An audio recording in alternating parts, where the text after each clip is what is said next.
반갑습니다. 경매 채널 김도현입니다. 이번 시간은 최우선 변제금 연습해보는 두 번째 시간입니다. 최우선 변제금. 최우선 변제금만 이렇게 뽑아서 집중적으로 한번 수업도 하고, 그리고 또 이렇게 연습까지 해보는 이유는, 제가 이것을 여러 번 강조합니다만, 그 이유는 우리가 이렇게 경매 공부를 하는 것은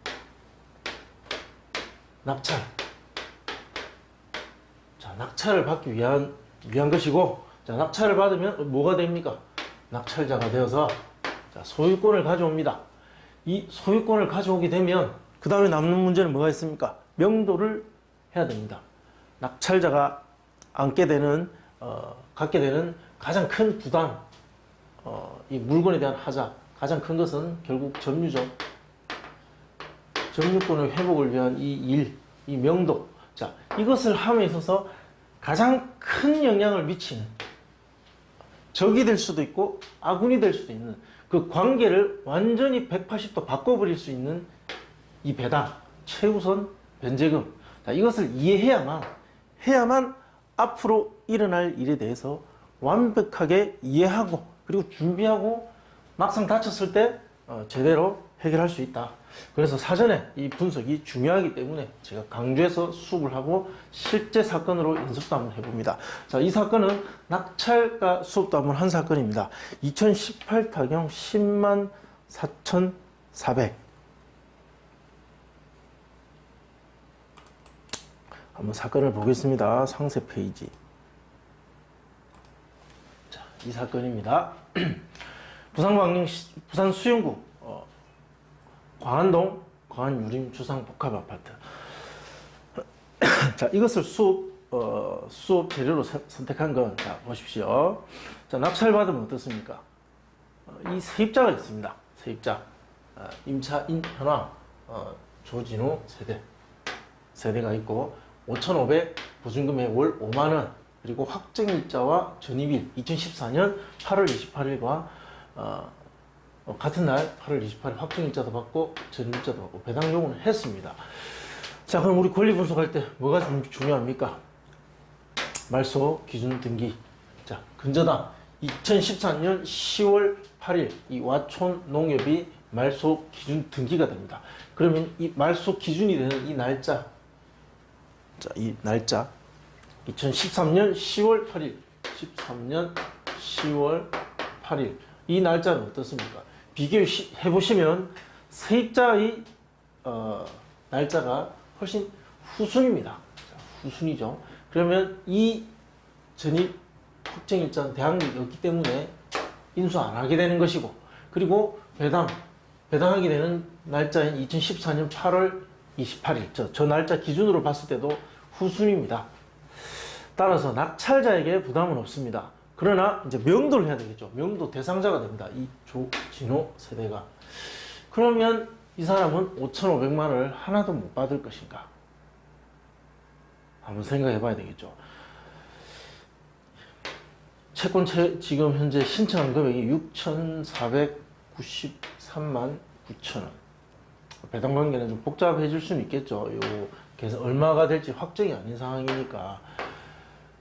그러면 보겠습니다. 소액보증금이 해당하는지 아닌지.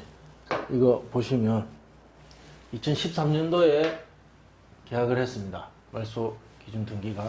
13년도 보겠습니다. 여기 있네요. 2010년 7월 26일부터 2013년 12월 31일 사이에 한 물건 근저당 계약은 광역시, 여기입니다. 여기 쭉 가보겠습니다. 가보면 여기 있습니다. 5,500만 원 이하, 5,500만 원 이하이고 1,900만 원까지 배당을, 최우선 변제 배당을 해줍니다. 이 5,500에 해당하는 건 전입만 되면 되죠. 전입. 확정일자가 없어도 전입만 되어 있고 배당 요구를 한다면 1,900까지는 배당을 해줄 수 있는 그런 최우선 변제금입니다. 이 돈을 받게 되면 어떻습니까? 낙찰자의 인감증명서, 명도 확인서를 가지고 가야 그나마 이 돈이라도 받을 수 있다.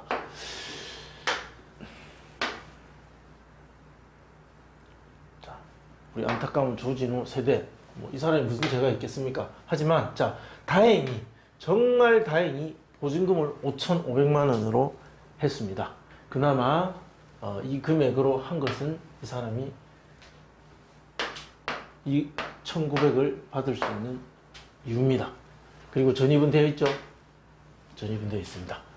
그럼 이 1,900을 받기 위해서는 낙찰자에게 협조할 수밖에 없다는 것. 이 돈을 배당받기 위해서는 낙찰자 또한 조진호 씨에게 협조해야만 된다는 것. 자, 그 사실이 그 두 사람을 협상 테이블에 앉혀놓고 주고받아야 될 관계로 만들어 버립니다. 그래서 손해는 나지만 일정 부분 손해는 날 수 있습니다. 그럼 뭐 이왕 한 거 배당 분석까지 한번 해보면 자, 두 번째 가압류가 2016년 2월 15일이니까 이 사람이 2014년 8월 28일이 두 번째 2순위가 되겠네요.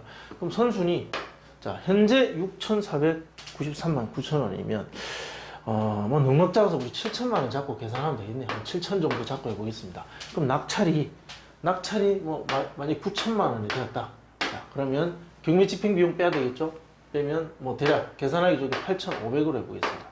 이 정도 되겠죠? 자, 먼저 1,900을 먼저 떼가니까, 자, 떼가고, 그리고 이 7천 정도 받고, 그러면 사실상 남는 건 없겠네요. 이것도 다 못 받으니까. 예. 8,500에서 1,900 빼면 6,600 정도 되겠죠. 네. 6,600, 그리고 이 돈 다 받아가면 없습니다. 즉 조진호 세대는 소액보증금 1,900만 원만 받고 나머지 3,600은 못 받을 것이다. 못 받을 것이다. 뭐 대충 이런 계산이 나옵니다. 그러나 1,900이라도 받으려면 낙찰자에게 협조해야 된다. 그나마 불행 중 다행이다. 뭐 이런 권리적 분석이 되고, 낙찰자 입장에서 주목하고 그것을 나중에 낙찰 이후에 자기가 유리하게 만들려면 이거 1,900을 받는다는 거, 받으니까 이것을 이용해서 명도를 하겠다는 거, 여기에 주목하셔야 됩니다. 그것을 위해서 소액 보증금만 별도로 집중해서 보는 것이고, 이 권리 분석의 핵심입니다. 핵심. 제가 준비한 자료로 한번 요약해 보겠습니다. 자, 다시 한번 강조하지만 배당 분석의 필요성 정말 여러 번 강조했습니다. 우리는 낙찰자의 대위에서 이 수업을 하고 이 분석을 하고 이 공부를 하고 있습니다. 그래서 낙찰자 입장에서의 권리 분석은 필수적인 것이고, 이들 관계를 다 이해하고 나의 입장에서 분석하기 위해서는 이 사람 입장, 채무자, 소유자, 채권자, 그리고 심지어 법원의 입장까지도 한 번쯤은 고려해서 이 경매물건을 바라볼 수 있어야 된다라는 것을 강조하기 위해서 제가 이 표를 늘 보여드립니다. 최우선 변제금을 받기 위한 요건이죠. 배당 요구 1까지 반드시 배당 요구를 해야 된다. 아까 어떻습니까? 배당 요구 했죠? 했습니다. 보증금의 액수가 소액 임차인에 해당할 것 5,500 이하여야 되는데 어떻습니까? 딱 5,500만 원이죠. 그 범위 안에 있습니다. 경매 개시 결정 등기 전까지 대항 요건을 갖추어야 된다. 경매 기입 등기가 있을 때 전입과 점유, 점유는 당연히 하고 있겠죠. 전입되어 있습니다. 자, 이것도 갖췄습니다. 배당 요구 종기일까지 대항력을 유지할 것.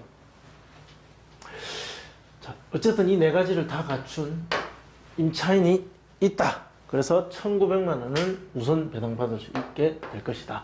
자, 그럼 요약하겠습니다. 마지막, 낙찰자 입장에서 권리 분석을 하면 뭐 와촌농협, 진주저축은행, 뭐 부산광역시 이런 채권자들 있지만, 자, 여기까지 갈 건 없습니다. 우리가 권리 분석하고 배당 분석을 할 때, 자, 이 사람들 분석하려고 하는 것이 아닙니다. 낙찰자에게 영향을 줄 수 있는 1순위 말소 기준 권리와, 그리고 혹시나 명도할 때 나한테 적대적 관계가 될 수 있는 이 사람과 1순위와 이들 간에 나눠 가져가야 될 이 대금, 잔금 납부하고 법원이 이것을 나눠주겠죠. 이렇게 이때 이 돈이 이 사람한테 어떻게 가서 낙찰받은 내가 명도를 할 때 나한테 어떠한 영향을 미친다.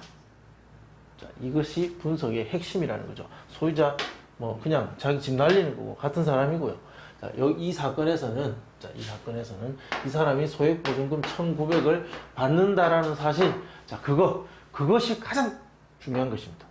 왜 받느냐를 이해해야 되기 때문에 제가 앞에 설명드리고 최우선 변제금에 대한 수업을 했습니다. 그 수업을 보지 않으신 분들은 동영상을 꼭 한번 시청하시고 이 수업을 보셔야 됩니다. 자, 그래서 결론은 낙찰자는 임차인 세대를 명도할 때 편안하게 명도할 수 있다는 것, 뭐 이사 비용이 들지 않을 수도 있다는 것, 자, 거기에 집중하시면 됩니다. 자, 좀 더 나아가서 임차인 조진호 씨 입장에서 이 사건을 분석한다면 이 사람은 입찰에 들어올 가능성이 높다. 자, 현금이 어느 정도 마련되어 있는 분이라면 이분이 낙찰받을 가능성이 높습니다. 자, 이렇게 여러 사람의 입장에서 분석을 하다 보면 다양한 경우의 수와 결과를 만들어낼 수가 있습니다. 자, 이 임차인의 입장에서 또 분석하고 사건을 바라보고 이 사람의 손실을 최소화할 수 있는 그런 방법에 대한 수업도 제가 한번 마련해 보겠습니다. 자, 일단 오늘은 최우선 변제금에 대한 그 연습만 제가 집중해서 수업을 했습니다. 시청해 주셔서 고맙습니다. 좋아요, 구독 신청 꼭 부탁드립니다. 감사합니다.